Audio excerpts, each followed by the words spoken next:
Dudes பேரில் அக்ரோலக்ஸ் 80ங்க 80 HP CRDI model. அதோட வாழைக்காடு பெர்ஃபார்மன்ஸுங்க. பின்னாடி டஸ்கர் ரோட்டரி ஜாயின் பண்ணிக்கிறாங்க.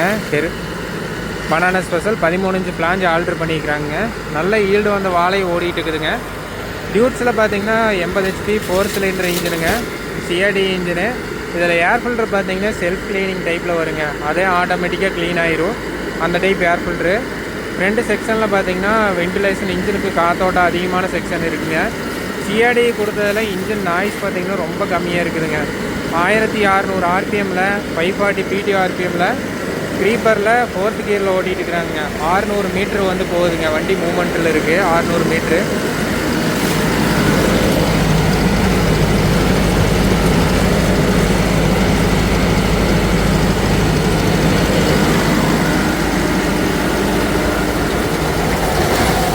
சக்திமான் டஸ்கரில் 13 இன்ச்சு பிளாஞ்ச் ஆல்ட்ரு பண்ணதுங்க. 1600 RPMலே பாருங்கள் எவ்வளோ ஸ்பீடு வருதுன்னு. வீடியோ ஸ்பீடு பார்த்தீங்கன்னா நல்லா இருக்குங்க.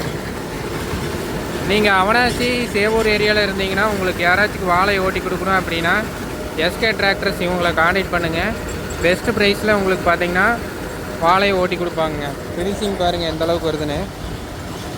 சூப்பரான ஃபினிஷிங்க. இதுக்கு வாழை பெட்டு கட்டாத காட்டில் ஓடிட்டு இருக்குதுங்க வாழை பார்த்தீங்கன்னா. ஸோ இந்த டிராக்டரோட பர்ஃபார்மன்ஸ் பற்றி உங்களோட கருத்துக்களை சொல்லுங்கள். டியூட்ஸ் பேரில் நீங்கள் என்ன மாடல் வச்சுக்கிறீங்க அப்படின்னு சொல்லிவிட்டு மறக்காமல் கீழே கமெண்ட்ஸில் சொல்லுங்கள். தேங்க்ஸ் ஃபார் வாட்சிங்.